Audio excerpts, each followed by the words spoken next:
महाराज जी, मैं चाहता हूं मेरे पास धन हो, जिस परीक्षा की तैयारी करूं उसमें पास हूं, मगर मुझे यह समझ में नहीं आता अगर हर चीज पूर्व जन्म के प्रारब्ध पर ही निर्भर है तो मैं किसी भी चीज को पाने के लिए प्रयत्न क्यों करूं। और इसी वजह से मुझे डर भी लगता है कि जो मैं बनना चाहता हूं मैं बन पाऊंगा कि नहीं। नहीं, प्रारब्ध के ऊपर पूर्ण आश्रित हो जाना पशुता है।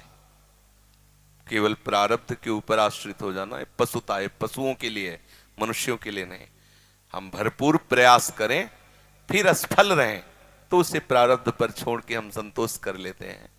ये हमारा प्रारब्ध है, हमने तो प्रयास पूरा किया, धन नहीं मिला, पूर्व का कोई ऐसा कर्म है जो हमें नहीं मिला, लेकिन तब संतोष करें। पुरुषार्थ के लिए कभी प्रारब्ध की ओट लेकर के कायरता ना करें। खूब पढ़ाई पढ़ो, खूब प्रयास करो, धन प्राप्ति आदि के जो भी व्यापार आदि, माता पिता गुरुजनों की सेवा के लिए नाम जप करते हुए, सतधर्म से चलते हुए, परिणाम में अगर आपको धन नहीं मिलता है तो उसमें अश्रद्धा या नास्तिकता नहीं लानी। फिर विचार करना है कि प्रभु का विधान ऐसा ही था, मेरे भाग्य में था, मैंने प्रयास तो किया लेकिन प्राप्त नहीं हुआ, तो उसमें फिर संतोष धारण करना होगा। समझ रहे ना? क्योंकि हमारा प्रयास अगर नहीं हुआ और केवल प्रारब्ध को लेकर बैठ गए, इसे कायरता कहते हैं। ये कायरता रूपी दोष नहीं आना चाहिए। और फल की पूर्ण आकांक्षा हमारा मनुष्य शरीर इसलिए करते हैं, पर हम ऐसा ही हो ऐसा हठ नहीं करते। भगवान ने कहा कर्मण्य वादिका रस्ते मां फलेषु कदाचन। पर जीव का स्वभाव है कि वो बिना फल की आकांक्षा के कर्म करना नहीं चाहता, इसलिए वो बंधा हुआ है। पर यहीं से प्रारंभ करें साधना, हम कर्म करें, हमें फल की आकांक्षा है कि धन मिले। यदि वो नहीं मिलता फिर विचार करना चाहिए कि कोई प्रारब्ध है, कोई भगवान का ऐसा विधान है जो मेरे को क्रिया करने पर भी उसका लाभ नहीं मिल रहा है, जैसी प्रभु की इच्छा। निराश ना हो, हताश ना हो, पुनः प्रयास करें। वस्तुतः वो विजय को ही प्राप्त होगा पुरुषार्थी। क्या विजय को प्राप्त होगा? कई बार प्रयास करने के बाद जब असफल रहेगा तो उसे वैराग्य हो जाएगा, फिर उसे भगवान से सच्चा अनुराग होगा, फिर वो सच्चा धनी बन जाएगा। समझ रहे ना? उसको प्रारब्ध नष्ट नहीं कर सकता जो पुरुषार्थी है। शास्त्रों में आता है उत्साह संपन्न मदीर्घ सूत्रम क्रिया विधिज्ञम विष्णे सुसक्तम सूरम कृतज्ञम दृढ़ सौहृदंच लक्ष्मी स्वयं याति निवास हेतु।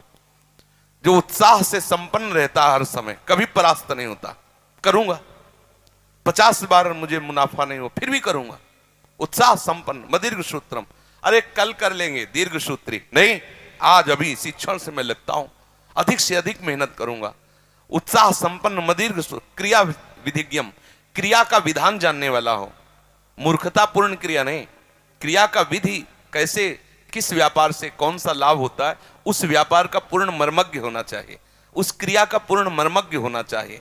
व्यसने सुशक्तम, जिस व्यापार या नौकरी में लगे उसे खूब मतलब पूर्णतया, जो पद मिले जो कार्य मिले पूर्णतया निभाने की चेष्टा करे। उसमें कायरता, उसमें प्रमाद, उसमें ये कि भाई 8 घंटे काम किसी तरह 8 घंटे निपाटना, ऐसा नहीं। कोई देखे या ना देखे, मेरा प्रभु देख रहा है। व्यसने सुशक्तम, अपने व्यापार में, अपनी नौकरी में पूर्णासक्त चित्त होकर के सम्यक रूप से करे। सूरम, बलवान होना चाहिए। कृतज्ञम, दूसरा यदि कोई तुम्हारे प्रति हित का बर्ताव किया है तो उसके प्रति कृतज्ञता होनी चाहिए कि आपने बड़ी हमारे प्रति सहयोग की वृत्ति की, कभी हमें भी सेवा का अवसर मिले। सूरम कृतज्ञम दृढ़ सौहृदंच, हृदय में दृढ़ता होनी चाहिए। कुछ भी बिगड़ जाए मैं ऐसा करके रहूंगा, मर चाहे जाऊं, दृढ़ता। और सौहृदंच, सबसे प्यार का बर्ताव। बोले ऐसे पुरुष के आगे प्रारब्ध परास्त हो जाता है और लक्ष्मी स्वयं याति निवास है, तो स्वयं लक्ष्मी चल के उसके घर में आने लगती। इसलिए परास्त होने की तो जरूरत नहीं है।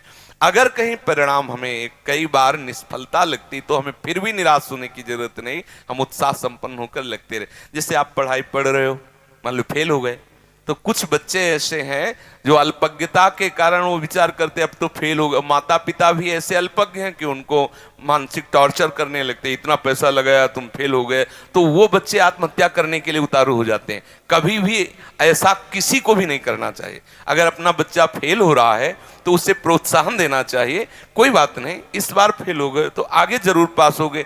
वो बातें छोड़वाओ उसकी, जिससे उसकी पढ़ाई में विरति हो रही, पढ़ाई में वो चित्त नहीं दे पा रहा, वो दोष छोड़वाओ, उसको पढ़ने का प्रयास करवाओ। अगर वो फिर भी फेल हो जाता है तो फिर भी प्यार करो। ऐसा करने से हमारा उत्साह बढ़ता है। हालांकि अगर विरोध भाव आ जाता है तो आजकल जैसे सुनने को मिलता है कि बच्चे आत्महत्या आदि ऐसे दोषों से, बहुत बड़ी हानि का विषय। कभी इतना निराश ना हो जाए कि जीवन से निराशा आ जाए कि मम्मी पापा इतना मेहनत करके अर्थ कमाते हैं और मैं उसको पढ़ाई में खर्चा, पास नहीं हुआ, अब क्या करना चाहिए, अब तो आत्महत्या कर लेनी चाहिए।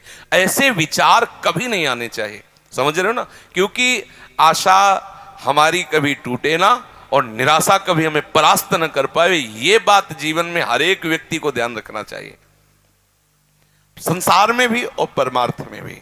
हम जिस मार्ग में चल रहे हैं भगवान हमें सहयोग देंगे, हम पूर्णतया उसमें प्रयासरत रहें और इसमें निष्फलता भी सफलता होगी। प्रयासवान पुरुष कभी भी परास्त नहीं होता, उसका फल होता है। जैसे आप बहुत बार इस सब करके हार गए तो आपको वैराग्य हो जाएगा और पूर्ण आश्रय भगवान से हो जाएगा, क्योंकि आप सच्चे हो ना। तब आपको लगेगा कि प्रभु क्या आपकी कृपा में कोई कमी है ना, तब तो कृपा सच्ची मानिए। जिस समय अंतःकरण से प्रभु के आश्रित होगे उसी समय कोई ना कोई ऐसा मार्ग निकल आएगा जिसमें आप पूर्ण सफल हो जाओगे। प्रयासरत पुरुषार्थ करने वाला पूर्ण निष्फल कभी हो ही नहीं सकता। प्रारब्ध नाना प्रकार की बाधाएं उसको परास्त करेंगे माना, लेकिन वो विजय को प्राप्त होगा, क्योंकि पुरुषार्थी है, वो उत्साह से संपन्न है, वो क्रिया की विधि को जानने वाला है, दृढ़ता पूर्वक क्रिया करने वाला, इसलिए परिणाम उसका मंगलमय होगा। समझ गए। पढ़ाई में भी और व्यापार में भी लोक में धन की आकांक्षा होती है, आकांक्षा करना कोई पाप नहीं है, क्योंकि इस व्यवहार मार्ग में धन की आवश्यकता होती है, पद की आवश्यकता होती है, जिससे परिवार का पोषण, समाज की व्यवस्था चलती है, तो कोई दोष नहीं है। कामना करो और उसके अनुसार कर्म करो, परिणाम ना मिले तो भगवान के ऊपर ऐसा मान के कि कोई मंगल विधान है, कोई हमारा ही प्रारब्ध है, संतोष धारण करो, फिर अगला प्रयास करो। कभी अपने को निगेटिव भाव में ना खड़ा करें।